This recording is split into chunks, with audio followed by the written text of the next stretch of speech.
Mais uma vez eu cumprimento os irmãos com a paz do Senhor. Amém? Eu queria que, por bondade, se você pudesse, mantenha a sua Bíblia aberta. Nós queremos meditar sobre esse texto, ver o que Deus tem para nos dizer. E nós vamos falar exatamente sobre essas palavras de Jesus. Eu quero dizer que esse texto é um registro das palavras de Jesus no Sermão da Montanha. Tá? Se eu não estou me equivocado, esse é o quinto, é o sexto sermão que eu prego sobre o Sermão da Montanha. Tá? E o tema de hoje que nós vamos falar é sobre a justiça do cristão, fugindo da ira e fugindo da impureza. Nesses versículos, nesses 9 versículos, Jesus falou sobre 2 temas muito importantes para a sua igreja. Falou sobre aquele que se ira e falou com aquele que tem um olhar impuro. E a gente precisa entender essas verdades, porque a cultura daquela época, você note que o texto começa com Jesus dizendo, veja o que é dito. Então Jesus faz uma diferença entre o que a comunidade religiosa daquela época dizia e o que ele dizia. Ele diz assim, olha o que é dito.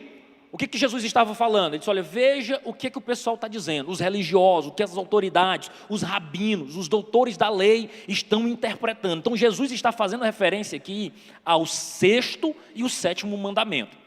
Tá? Então nesse texto aí de Mateus 5, 21 a 30, Jesus aborda 2 mandamentos, 6º e 7º. E aí ele recorre ao modo como os rabinos, como os escribas e fariseus, o povo autorizado para interpretar a Bíblia dizia. Ele disse, olha, eles estão dizendo isso. Eu, porém, eu que inspirei, digo como é que tem que ser. E é isso que nós vamos entender nesta noite, se Deus nos permitir, abrir a nossa mente, abrir o nosso coração, nós vamos sair daqui com uma certeza. Servir Jesus é mais sério do que muita gente está pensando. Vamos sair daqui com uma segunda certeza. Brincar de crente já não dá mais. Você tem que começar a entender que a palavra de Deus, ela põe as coisas no lugar, coloca em ordem as nossas vidas, mas servir a Jesus é um negócio sério. Jesus ainda busca um povo zeloso e de boas obras, que tem compromisso com sua palavra. Nós temos visto aí um número muito grande de cristãos, nós estamos muito felizes com isso. E eu sempre gosto de fazer uma distinção, uma coisa é conversão, viu, irmão Francisco? Uma coisa é o camarada se converter, outra coisa é ele aderir. Ele diz, não, eu só faço uma adesão. Então a gente precisa entender porque a palavra de Deus nos corrige, a palavra de Deus nos ensina. Aí eu recorro até uma frase do C.S. Lewis, que é um grande escritor inglês. Ele costumava dizer assim, se você deseja uma religião confortável, definitivamente eu não lhe recomendo o cristianismo. O que ele estava querendo dizer? Se você está buscando conforto espiritual, apenas ficar se sentindo bem, acertar as suas emoções, não, porque cristianismo é como Jesus disse, é renunciar, é negar-se a si mesmo, é tomar a cada dia a sua cruz. É para quem deseja caminhar para a glória de Deus, é para quem valoriza mais o que os olhos não podem ver, mas o que a fé vê. É para além, é para a eternidade, não é para as coisas perecíveis. E é aqui que Jesus acerta a nossa visão, uma visão do reino de Deus aqui. Então, diante desse texto, eu quero iniciar a minha fala falando que Jesus usa 2 ilustrações. Se relacionam muito próximo com o 6º e 7º mandamento. E que Jesus tinha em mente o homicídio e o adultério. Se nós formos observar, talvez, os pecados mais comuns da sociedade hoje, quais seriam? Será que a gente pensaria em chutar? Mas, sem sombra de dúvida, nós estamos num país, nós estamos num estado que morre muita gente, que tem muito homicídio, tá? Claro que se você comparar com as grandes capitais, ainda é pouco. Mas para a nossa realidade, por 100 mil habitantes, morre muita gente no nosso Piauí. E eu diria, talvez não tenha nenhum dado para mensurar sobre adultério, mas talvez seja um dos pecados mais corriqueiros, mais comuns, né, que tem sido praticado e costumeiramente praticado. E aqui Jesus trata sobre essas 2 coisas, instruindo os seus filhos, aqueles que amam a sua palavra, aqueles que carregam o nome de crente, a fugir da ira e a fugir da impureza. Os versos 21 a 26, que é o que nós vamos analisar agora, ele fala sobre fugir da ira. E aí Jesus começa analisando o mandamento, não matarás. O que ele estava querendo dizer?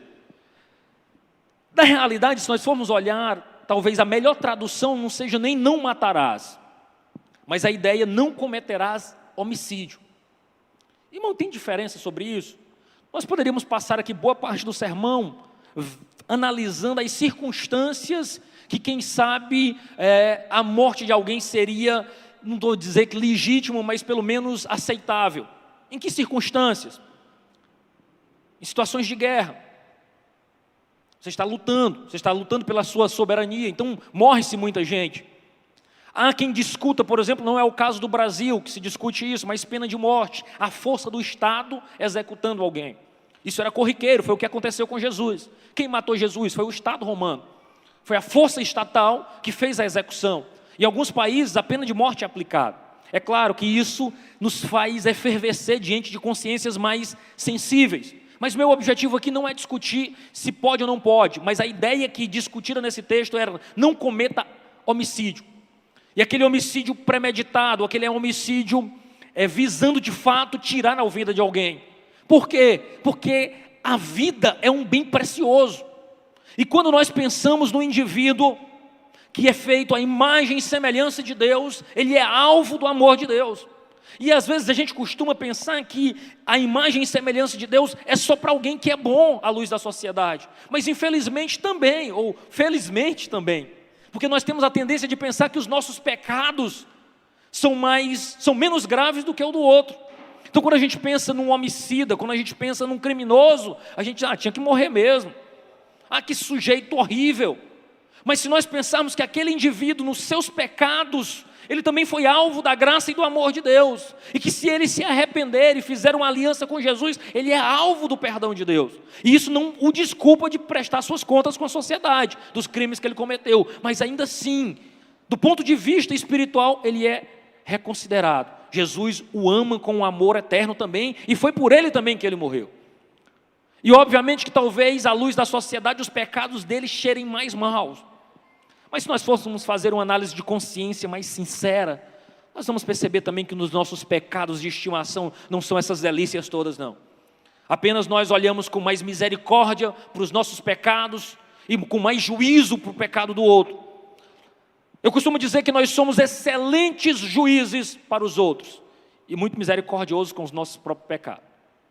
Mas o fato é que a ideia de Jesus aqui era um problema de interpretação das Escrituras pelos fariseus e escribas.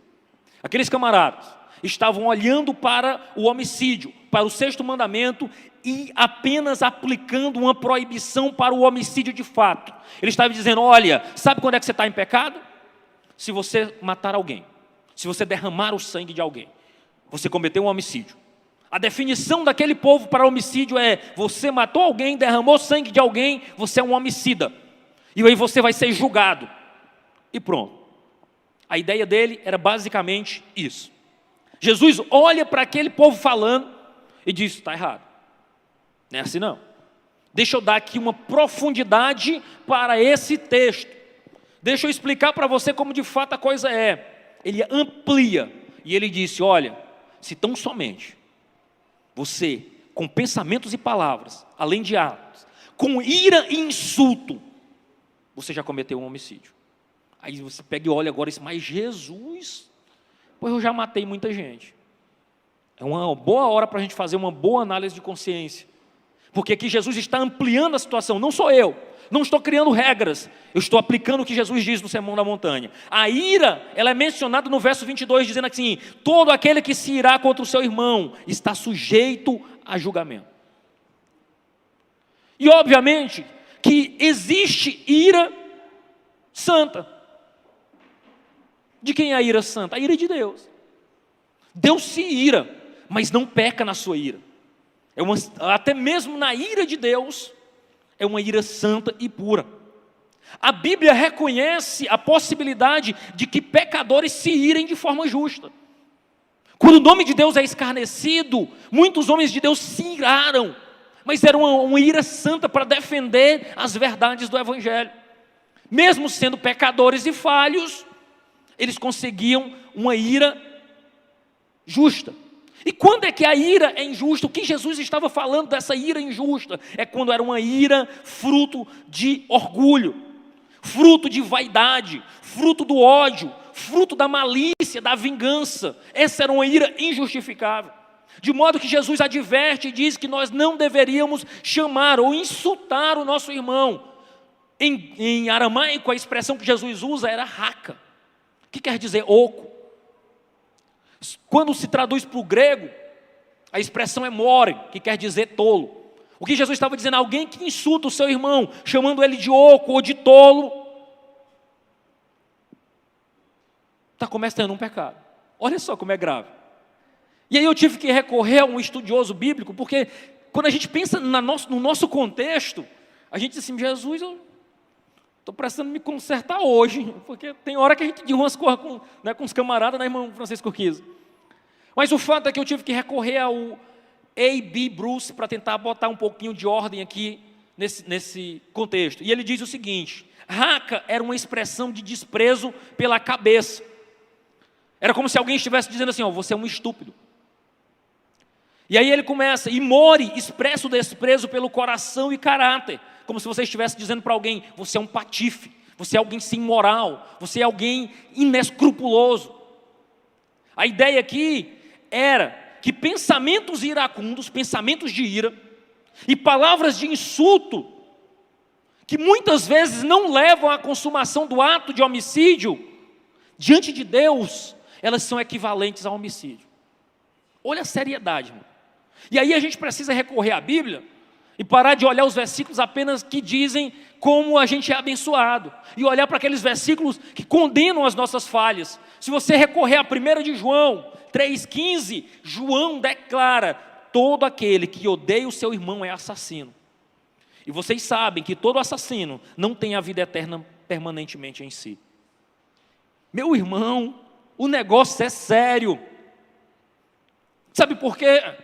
Porque às vezes nós achamos que estamos vivendo a nossa vida cristã com rancor, com ódio pelo nosso irmão ou por alguém, e alimenta aquilo e vive como se nada tivesse acontecendo. Mas aqui nós somos chamados diante de Deus a entender que caminhar com Jesus é negar-se a si mesmo, é negar inclusive o seu direito muitas vezes para caminhar para a glória de Deus. É por isso que muitas vezes, irmãos, nós olhamos para a sociedade e vemos que os crentes não fazem diferença nenhuma, que na maioria das vezes são piores do que os ímpios. Que tristeza, que vergonha. Não é à toa que você vai ver o nome de cristão associado a desvios, a corrupção. Que tristeza para o evangelho. Que tristeza. Porque nós precisamos, irmãos, representar a bandeira do evangelho em sinceridade. É mais do que proferir palavras e dizer versículos isolados. É viver a realidade do evangelho. E eu, estudando esse texto, eu me assustava e dizia, meu Deus, como eu estou distante da verdade do evangelho. Como a gente tem brincado de ser crente. Porque o ensino de Jesus está aí. A palavra de Deus está aí. E todos nós seremos indesculpáveis, porque nós temos acesso à palavra de Deus. Nós temos acesso ao que a Bíblia diz.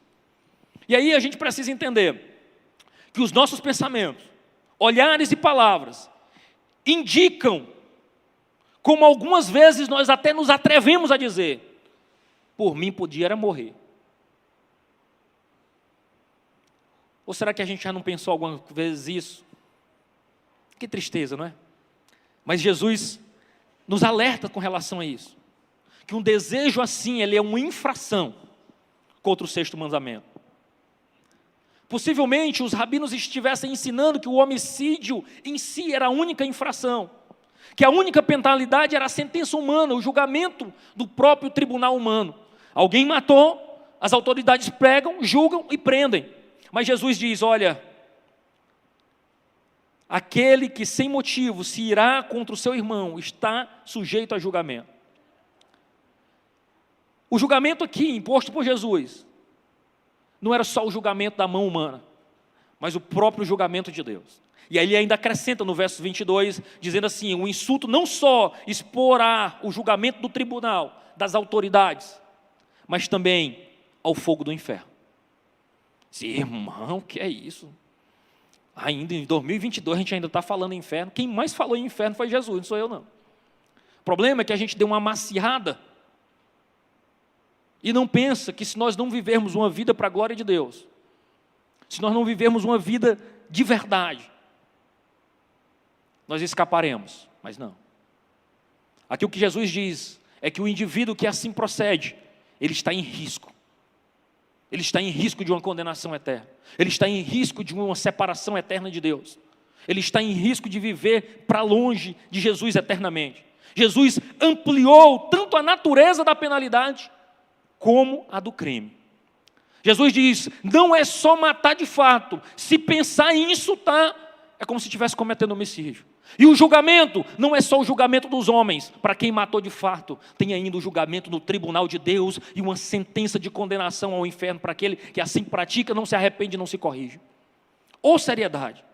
É por isso que Jesus diz assim, se pois, ele faz o verso, e dá uma aplicação prática. Ele está dizendo que a ira e o insulto são sérios e perigosos, que nós deveríamos fugir deles, como se eles fossem pragas, e de tomar precauções o mais rápido possível. E ele ainda pega e apresenta duas ilustrações. A primeira, ele recorre ao sistema sacrificial daquela época, dizendo assim, olha, se você for oferecer sacrifício a Deus, tome cuidado. A segunda, ele recorre a um exemplo e ilustração de alguém que está indo ao tribunal receber uma sentença. Ele usa essas duas expressões para mostrar a seriedade, para mostrar o compromisso que aquele que carrega o seu nome deve ter. O que ele estava dizendo? Vamos tentar traduzir aqui, eu vou usar a expressão do John Stott, pregador inglês, um grande expositor da palavra de Deus. Ele diz o seguinte, traduzindo para os nossos dias, se você estiver na igreja, no meio do culto de adoração, e de repente se lembrar que o seu irmão tem um ressentimento contra você, saia da igreja imediatamente e vá fazer as pazes com ele. Não espere que o culto termine, procure o seu irmão e peça-lhe perdão. Primeiro vá e depois venha. O que John Stott estava nos apresentando aqui numa ilustração prática para os nossos dias, acerca daquilo que Jesus estava falando é, se você está diante de Deus, vai apresentar a sua oferta, e lembra-se que tem algo para acertar, deixe sua oferta, corrija a sua vida, vá e depois venha. Porque não dá para enganar, não dá para fingir. Diante de Deus precisa estar limpo, precisa estar com vida acertada. Não é de qualquer maneira, irmãos. Irmãos, nós estamos perdendo, nós estamos num tempo que tem se perdido a sensibilidade da seriedade que é servir a Jesus. Canta-se de qualquer maneira, prega-se de qualquer maneira, serve-se de qualquer maneira. Cadê o temor ao Senhor? Eu sou de um tempo que o povo tinha temor. Se o camarada tivesse dúvida que ele estava em pecado, ele já ficava ali, nem se levantava. Disse, não, pastor, não quero oportunidade não. Eu não quero correr o risco de subir, porque eu sei que o que eu estou preparando, servindo ao povo de Deus é santo. Deus é um povo, Deus requer do seu povo santidade, irmãos. E aí às vezes a gente fica dizendo, mas por que a gente não vê milagres? Por que a gente não vê a manifestação de Deus? Como? Sem antes acertarmos o nosso altar, sem antes acertarmos a nossa vida com Deus, sem antes pararmos de simplificar o Evangelho para perdoar os nossos próprios pecados. Enquanto nós não cairmos de joelhos em arrependimento, entendendo a seriedade, não teve alguém, irmãos, que se encontrou verdadeiramente com Deus, que não percebeu o seu estado de pecado. Veja Isaías, no capítulo 8, ele diz, meu Deus, eu vou morrer, eu vi o Senhor, e eu sou um pecador. Meu Deus, eu vi o Senhor e vou morrer. Existia uma cultura no Antigo Testamento, o medo do povo de ver Deus e morrer, porque saberia que não poderiam suportar a santidade de Deus, as verdades da palavra de Deus. Irmãos, nós precisamos entender esta verdade. As figuras, Jesus ainda aplica mais outra, e o John Stott nos ajuda a entender. Se você tiver uma dívida, e o seu credor levá-lo ao tribunal para receber o dinheiro dele de volta, acerte as contas com ele rapidamente. Entre num acordo antes de chegarem ao tribunal, porque chegando lá será tarde demais. Aqui Jesus estava falando sobre essas duas figuras, ilustrando alguém que está num culto, prestando o seu sacrifício, e se percebe em falta, e precisa corrigir, e alguém que está indo a um tribunal, que um adversário está propondo algo contra ele. Ele está dizendo, acerte a sua vida. Em outras palavras, Jesus estava dizendo, acerte a sua vida com os homens antes de chegar diante de Deus. E acerte as suas vidas com os homens antes de chegar diante das autoridades. De todo modo, Jesus estava dizendo, tenha uma vida limpa. E muita disposição em se manter deste modo, em de corrigir as suas falhas. Aqui Jesus não está dizendo que o indivíduo, que o ser humano, que aquele que o serve, não corre o risco de pecar. Mas o que ele estava dizendo é que aquele que serve a Jesus e carrega seu nome tem que ter uma grande disposição em acertar os seus erros, em corrigir os seus erros. Ele está falando para alguém que pecou, que estava no culto, irmão Urquiza, irmão Sebastião, e se percebeu em falha. Jesus não o condena. Sabe o que Jesus diz? Acerte a sua vida, vá, peça perdão, corrija-se. Ele estava dizendo para alguém que a sociedade estava ali lhe acusando de estar faltando em um pagamento. E nesse pagamento, ele se percebeu e disse, vá, antes de ser exposto, antes de ser preso, se corrija, acerte-se, tenha disposição em acertar os seus erros. E aqui, irmãos, Jesus usa figuras diferentes, uma extraída da igreja, um culto, uma adoração, e outra extraída de um tribunal. Um diz respeito a um irmão. Você percebeu que seu irmão tem algo contra você, ou você tem algo contra seu irmão. Na segunda, ele fala de um adversário, a ideia de um inimigo. E aí, ele nos lembra que se nós estivermos num momento de adoração e nos percebermos em falta com o nosso irmão, nós deveremos parar, sair e acertar a situação. Se estivermos indo a um tribunal, antes de chegarmos lá, deveremos acertar a situação. Note um tom de urgência aqui. E é preciso que a gente entenda que muitas vezes, irmãos, nós não atendemos o chamado de Deus com essa urgência, com essa ação imediata. Nós somos ótimos em protelar, em deixar para depois. Jesus está dizendo que se o homicídio é um crime horrível, a ira, os insultos também o são. Qualquer atitude, palavra, olhar, pensamento, que de algum modo fere o nosso irmão, fere outro ser humano, Jesus nos instrui a corrigirmos, a revermos e acertarmos. Essas instruções, elas são extremamente práticas do sexto mandamento, com implicações inclusive lógicas. Nós somos chamados, irmãos, a evitarmos o homicídio perante Deus. Nós devemos tomar todas as possíveis medidas para vivermos em paz e em amor com todos os homens. É disso que o apóstolo Paulo fala em Romanos, se possível, naquilo que depender de vós, tenha paz com todos os homens. Servir a Jesus, irmãos, é viver com o coração limpo. Servir a Jesus é não viver dominado pela ira. Servir a Jesus é deixar que o próprio Espírito Santo frutifique em nós o fruto do Espírito, ou um gomozinho, né? Uma característica do fruto do Espírito chamada de longanimidade. Ser tardio em se irar. Ser tardio em exercer o juízo. Aprender a ser misericordioso, a aguentar e dizer, tá bom, Jesus, me ajuda, Senhor. Me ajuda a não responder como eu deveria responder.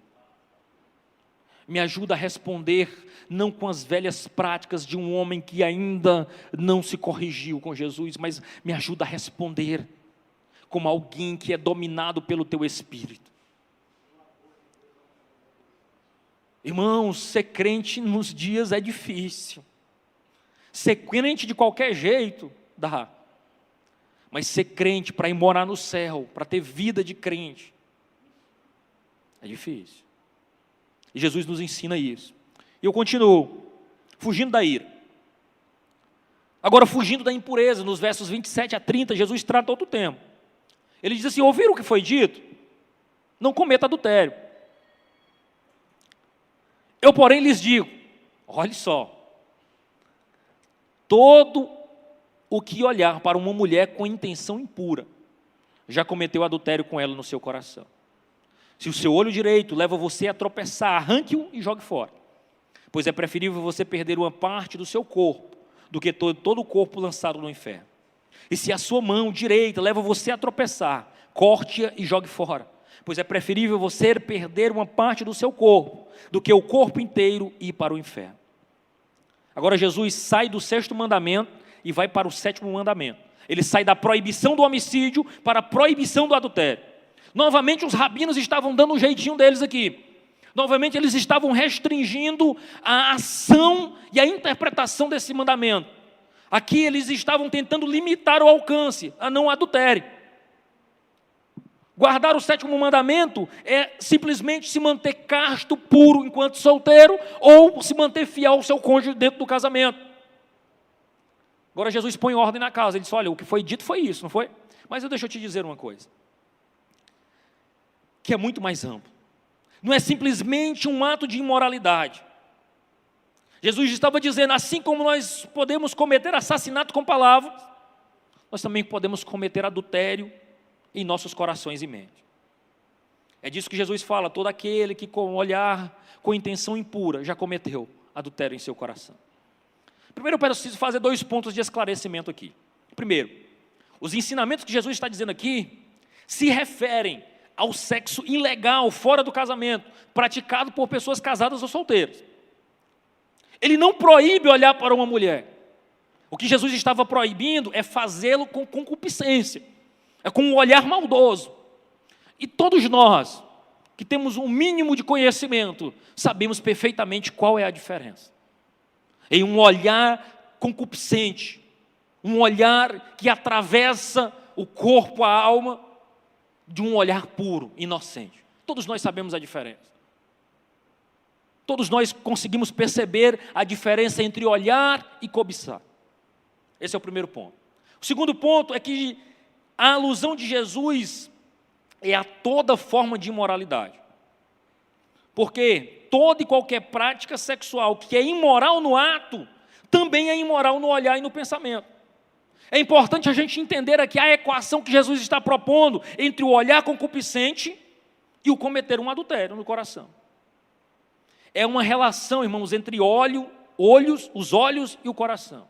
Entre as janelas da alma e aquilo que desce ao coração, nos aspectos de sede, de emoções e de mente. Jesus olha e diz o seguinte, o olhar concupiscente é adultério no coração. Em outras palavras, o adultério do coração é resultado do adultério dos olhos. É o que você coloca diante dos seus olhos. Irmãos, nos tempos atuais, que todo ser, praticamente, tem um telefone que tem acesso pleno à rede mundial de computadores, à internet de modo geral, numa velocidade absurda, onde você não precisa nem estar procurando pornografia para ela saltar na sua frente. Mais do que nunca nós precisamos fazer o trato de Jó. Sabe qual é o trato de Jó? Jó capítulo 31 e 2. Fiz uma aliança com os meus olhos, de não olhar para uma virgem. Do contrário, qual seria a minha porção do Senhor lá de cima? E qual herança receberia do Todo-Poderoso desde as alturas? Jó fez um acordo com seus olhos. Ele disse, eu não vou botar os meus olhos, aqui ele usa a ilustração de uma virgem. A ideia dele é assim, eu não vou cobiçar alguém que não é a minha esposa. Eu não vou desejar alguém que está fora do meu alcance. Eu não vou pôr os meus olhos concupiscentemente sobre ela, com desejos imorais sobre ela. Mas aqui pode haver uma extensão disso. Eu não vou pôr os meus olhos na pornografia. Eu não vou pôr os meus olhos naquilo que não me pertence. Eu vou fazer uma aliança com os meus olhos de pô-los ele naquilo que edifica. E aí você pode aproveitar e já fazer uma aliança com seus ouvidos também, para não ouvir aquilo que não edifica, para não ouvir disse-me-disse, para não ouvir aquilo que atrapalha o crescimento do reino de Deus, mas se concentrar naquilo que edifica a alma, que faz encher o coração, que faz saltar de alegria, que faz pensar na eternidade. Faça uma aliança, irmão, com aquilo que você coloca diante dos seus olhos e daquilo que você coloca diante dos seus ouvidos. Nós somos chamados a esse compromisso, nós somos chamados a esse viver diferente. E aí, se você já aproveitou, filtrou os olhos, já filtrou os ouvidos, aí você pega, dá um nó na língua também, porque é o bichinho que atrapalha o crescimento do reino de Deus. Você não tem uma arcada dentada aí, cheia de dente bonito, que você abre um sorriso. Quando for para falar mal dos irmãos, você dá uma segurada nela, assim, dá uma apertada. Diz, eu vou segurar aqui. Eu ia dizer, mas não disse. Aí você já sai orando, Senhor, eu já pensei. Eu acho que eu já estou em pecado, mas me guarda. Eu estou com uma técnica agora. Quando eu começo a pensar nessas coisas, eu canto um corinho. Eu começo, ô meu Senhor, dá-me mais gratidão. Aí eu saio do pensamento. Escolha um corinho para você. Quando for para falar, deixa eu cantar um corinho. Quando vier o pensamento, você tira para outro rumo. Porque não vai edificar. Sabe o que vai trazer? Prejuízo para a tua alma. Vai minar tuas forças espirituais. Daqui a pouco você vai orar e vai começar a pensar nos defeitos, nas dificuldades. Porque eu deixo eu dizer um negócio para você. Todos nós temos dificuldades. Se você convivesse comigo alguns minutos, você dizer, meu Deus, só Jesus mesmo para gostar dele. Porque eu tenho as minhas lutas, as minhas dificuldades. É por isso que a nossa caminhada não é olhando nem para a direita nem para a esquerda, é olhando para Jesus. É o exemplo lá de Pedro, caminhando sobre as águas. Enquanto está olhando aqui para Jesus, caminhava que era uma beleza. Quando ele começa a olhar para as dificuldades, sabe o que acontece? Afunda. Afunda. Afunda a vida de oração, afunda a vida de comunhão, afunda o desejo de vir para a obra de Deus, para a igreja. Afunda tudo. Mas se nós estivermos ligados com Jesus, pode estar um afundando de um lado, outro afundando do outro, você está pisando por cima das águas, chega a estar no shot. Porque nós precisamos crer desse jeito, irmãos. Nós precisamos caminhar desse jeito. E aqui, o controle do seu coração era devido ao controle dos seus olhos. Irmãos, os atos vergonhosos, eles procedem de pensamentos vergonhosos. A imaginação inflama e causa indisciplina nos olhos. Sempre que homens e mulheres aprendem a controlar os seus olhos, aquilo em que ele põe os seus olhos, fica mais fácil controlar os seus desejos. Você sabe por que hoje o Instagram é uma mina de pessoas ansiosas e depressivas? Porque viver dentro do Instagram é a melhor coisa do mundo. Lá todo mundo é magro, todo mundo é bonito, todo mundo viaja, todo mundo é rico. É uma maravilha. Surgiu até uma frase, e fora do Instagram, você está bem? Não tem um negócio aí? Tem até filtro, irmão, você não precisa nem se maquiar. Não é não, irmã Sula? Tem uns filtros que é maravilhoso, né? Não estou dizendo que tu usa não, mulher. Estou dizendo que tem, né? Tu conhece. Maravilhoso, você não precisa nem passar maquiagem, só desliza um filtro aqui, acabou de acordar com a cor mais linda do mundo. Porque é irreal.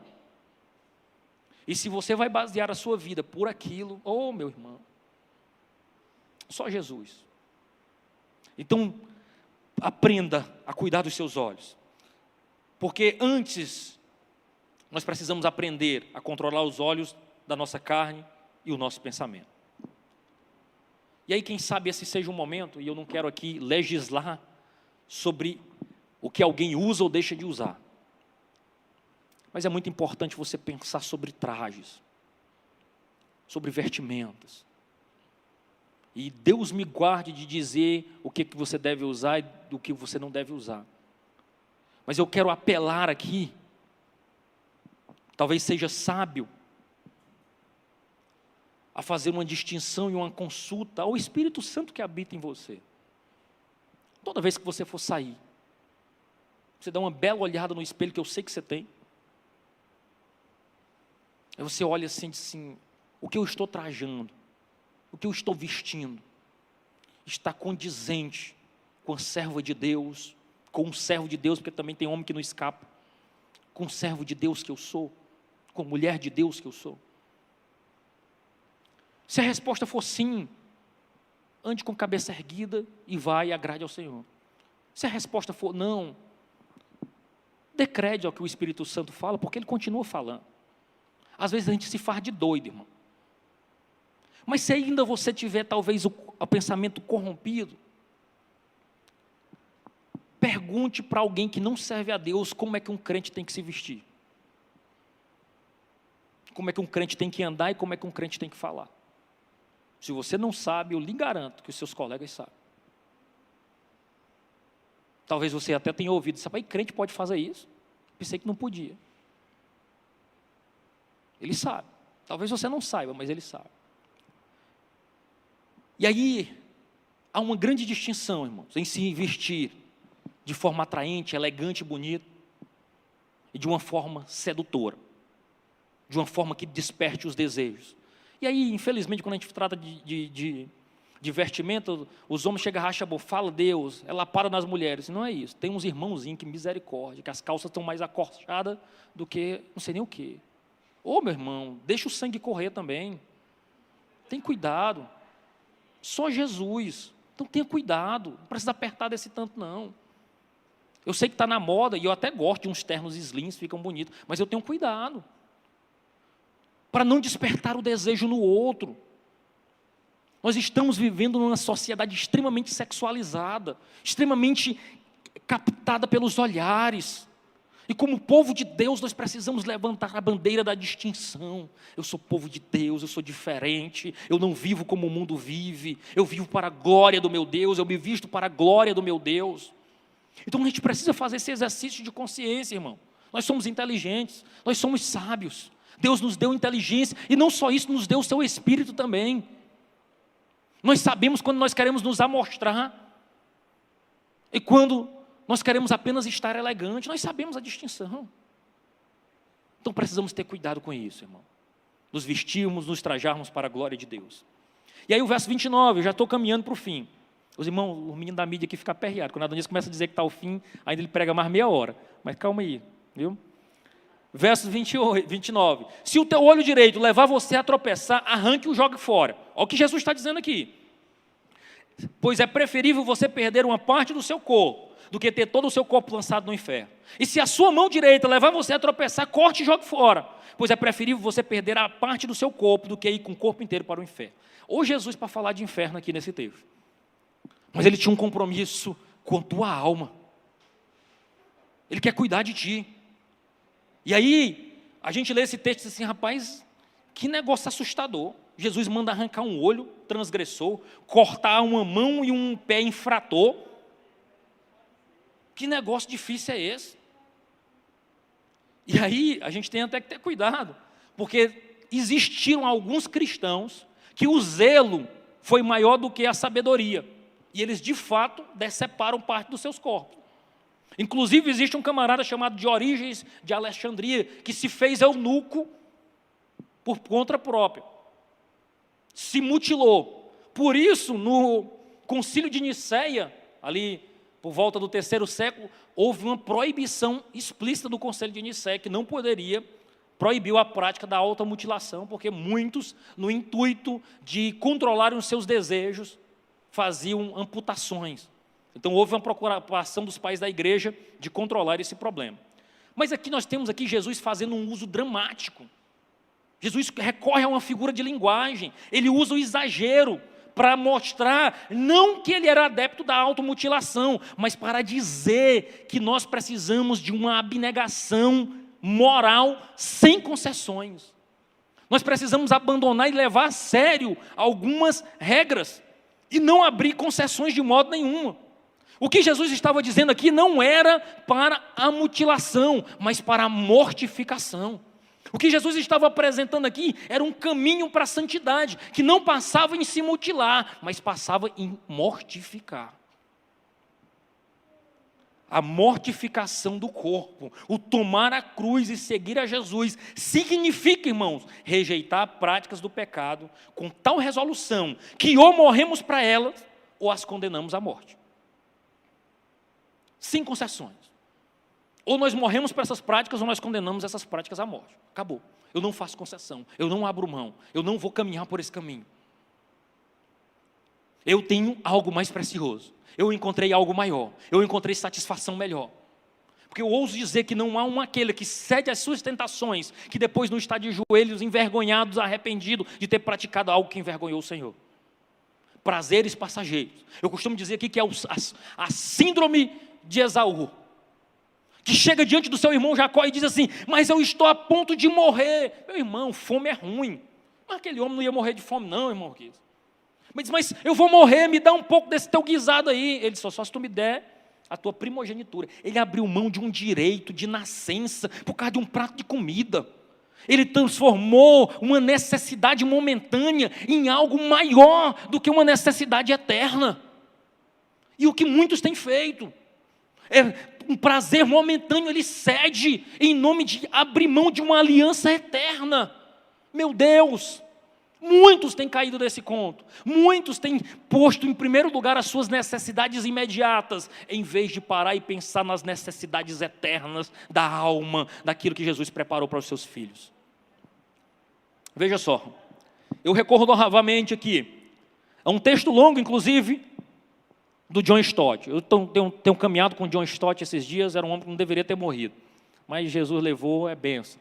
Mas um homem assim com grande conhecimento, e ele tratando esse texto, ele diz assim, ó, se o teu olho faz pecar, porque a tentação assola através dos seus olhos, os objetos que você vê, então arranque os seus olhos, isto é, não olhe. Jesus não estava dizendo, pegue uma faca e tire, joga o olho fora.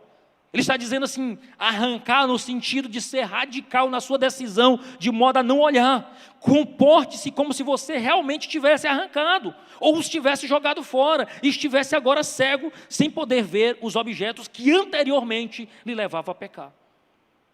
Se você tem problema, irmão, com pornografia através das redes sociais, abandone seu celular. Se você não pode entrar num computador que sente o desejo de acessar um site que desagrada o Senhor, jogue fora. Abandone. Abra mão. Não negocie. Eu aprendi com o pastor Cirilo, do Santa Geração. Me edificou muito. Aprenda a respeitar a sua humanidade. Você é humano. Se você vai para determinados ambientes, quando você chega numa rodinha, você diz assim, Jesus, hoje eu não falo de ninguém. Mas na hora que você chega na rodinha, o pessoal, e aí, o que tu acha? E aí, tu viu aquilo? E aí, comenta. Aí você, rapaz, deixa eu rasgar logo. Aí, não vá. Não vá. Porque vai acabar com a sua edificação, vai acabar com a sua alma. Se você não pode estar sentado com alguém que você tem desejo, problema com álcool, e sente desejo por aquilo, não vá. Se você tem problemas em acessar coisas que não devem, não tenha. Não ponha diante de você. Fuja. Respeite a sua humanidade. Repito, se a sua mão, o seu pé, o faz pecar, porque a tentação o assola através de suas mãos, as coisas que você faz, ou através dos seus pés, os lugares que você visite, corte-os fora. Comporte-se como se na realidade você tivesse cortado e jogado fora. Irmãos, eu fico imaginando que nunca houve uma geração que esses ensinamentos de Jesus tenham sido tão necessários.